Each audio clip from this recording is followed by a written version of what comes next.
All right, Coach, can you talk about Luke Weirman and why he wasn't in the game Sure. today? Last week got a little nicked up, and then we were kind of waiting to see how things looked, and based on what the training staff said, they kind of felt like not playing him today was the best thing for Luke, so that's kind of what we did. We'll reevaluate on Monday and see where he's at. And, I'll trust the doctors and the trainers, and whatever they tell us, they'll tell us, but certainly proud of the way Shea Keithler battled. He got a great wing play, ground ball. Our wings hustled and fought and scrapped and found a way to win, and I'm proud of the guys for sure. Coach, you kind of talked about during the week, and especially after the Notre Dame game, on offense, kind of it's going to be where one guy isn't going to dominate the whole game. In the first half, it was kind of Koras and Moss. In the second half, it was Siracusa. Can you just kind of talk about what you saw, especially out of Brady, considering he had that struggle against Notre Dame and then the scoreless first half? Yeah, with the way we play offense, the one thing I'll, sometimes, we'll critique the guys, and obviously, for the most part, they've done a really good job. But the one thing I'll never question this group is they are a selfless group, and they're hard workers, and they care, and they're invested. And so, we kind of talked to them before the game, with us, if everybody's moving and cutting and sharing the ball, everybody's going to get opportunities. But I don't think any of these guys kind of evaluate themselves based on how many points they get. I think they just want to win. They want to play good offense and just do their part. So credit to those guys. But yeah, when we needed these guys early, they came through, and obviously Brady down the stretch did a good job. So again, certainly a lot to work on, but I'm proud of the guys. Just wasn't easy. They stuck together and they fought, and obviously a lot that we need to work on going into next week. Coach, it would be remiss to not bring up what a good job that Brown did and what a strong contest they put on, considering the season they're having. Yeah, they have good players and good coaches. I feel like they've gotten better. 42 was terrific today in the first half, and he did not play last week. And you can see how good a player he is. He was at Syracuse for a while, and then obviously moved to Brown, and very highly recruited guy. So certainly, made us pay when we were a little slow to slide, and I give our defense a lot of credit. Certainly, our defensive coordinator, Jesse, we obviously slid a lot more quickly to him, and that helped us down the stretch. For Jack and Ryan, just kind of, the offense kind of just really wasn't clicking on all cylinders, but then kind of when you got to the second half, it looked a lot better. Just what kind of flipped at halftime? Was there something that kind of discussed? I think just sticking to the game plan and just letting the ball do the work and everyone involved. Because when we do that, we know we're a really good offense. So just not letting the ball die, get everyone touches, and once we do that, we know we can be a great offense. Yeah, really going off what he said, we just got the ball moving, got it around, had longer possessions, and sort of just rode our momentum and went from there. Defensively during Browns, it was almost like a 20-minute scoring drought. Was there any change in the game plan, or was that when everything just kind of clicked? I just felt like we were a little late on some of our slides. Certainly, I just mentioned 42. Of course, he's really good, and he kind of ran wild in that first half, and we were just a little slow to go. Certainly went faster to him, and Brown's good. Just the sometimes when you watch the film, you feel differently than when you see the scores, and I feel like they've gotten better every week. And that game with Georgetown was 8-4 in the second half last week, so they were in that game. 42 didn't play, and you saw, 3 goals in the first half. That guy makes a big difference. So that team's getting better. I talked to Coach Daly before the game. Certainly a lot of respect for that program. And for Mike, and he feels like they are getting better.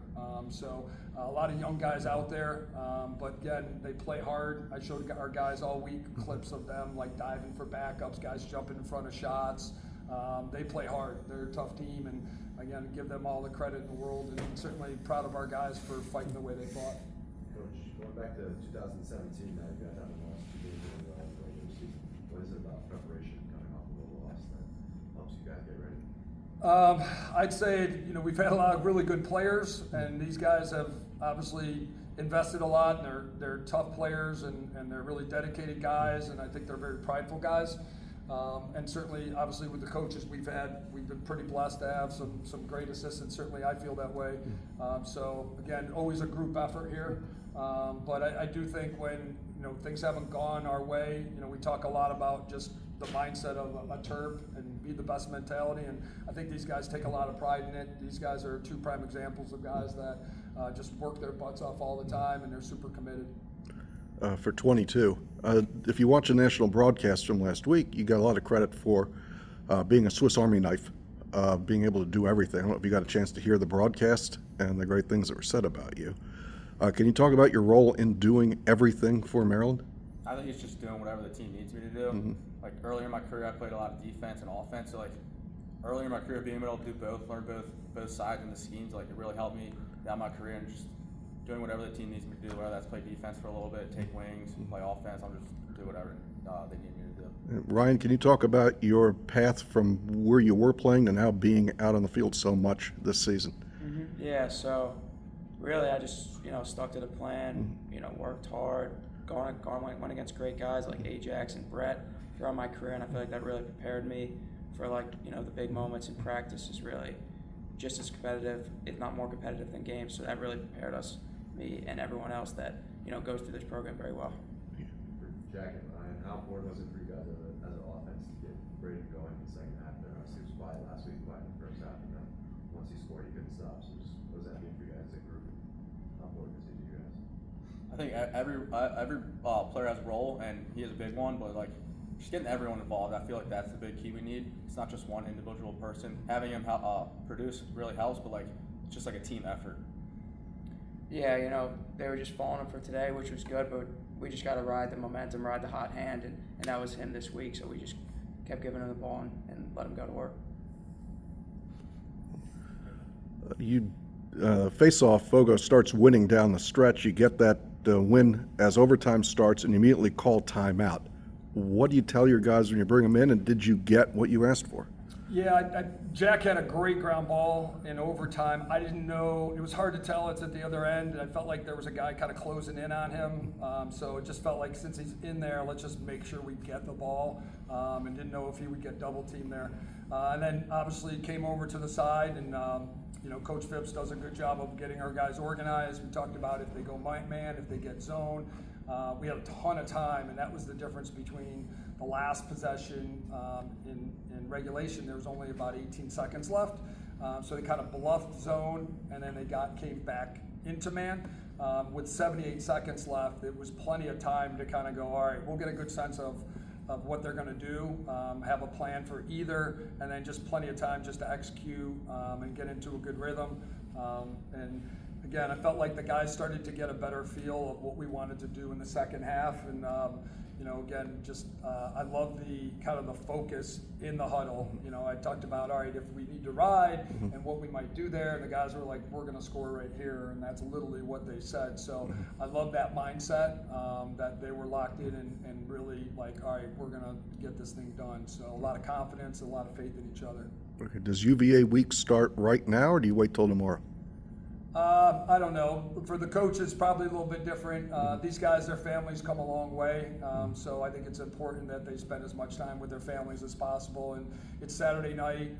They don't get a lot of those, so the opportunity to spend some time together I think is really important and get away from lacrosse. And tomorrow too, and then we'll get back at it on Monday. For the coaches, probably a little different story, but that's what our passion is, and certainly Virginia being as good a team and a great program as they are, there's a lot of work to do. So, always an exciting week and a big challenge. Coach, you said during the week kind of the shot selection for your offense, you really wanted that to be a little bit better. How do you kind of feel they did with their selection? Do you feel that they played, maybe give a little more time to settle down in PB? Yeah, I thought our intent was better today for sure. I thought we just, again, things weren't always easy. We told the guys, they're going to mix in man, they're going to mix in zone to keep you off balance. And I just never felt like our guys were rattled from that. They just seemed comfortable doing whatever we needed to do. And again, we played a lot of good goalies, in the first 6 weeks. You kind of think about that. Obviously Mark from Syracuse is good. Entenmann, obviously, seems like he's been there, for a long time. So we've seen a lot of guys. Obviously, the goalie we saw today was all Ivy first team, his first year in an All-American. So we've seen some good ones, and it's hard because those guys have a lot of experience. They take up a lot of goal.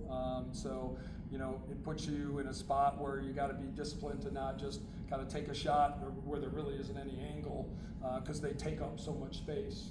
Whereas Logan is a little different. You know, we wouldn't trade him, but he doesn't take up as much goal, so you kind of see like a little different visual when you're shooting. So, but I thought like Wes Schmidt did a great job this week. He's one of our goalies. He's a lefty, but he played right-handed, and he's size-wise a little bit more like the goalie we played. And Scotty Pfeiffer did a really good job of trying to give us the look of the Brown goalie. So we appreciate what those guys did all week. We're all set. All right. Thank you, Coach. Jack, Ryan, appreciate it. Thank you, guys.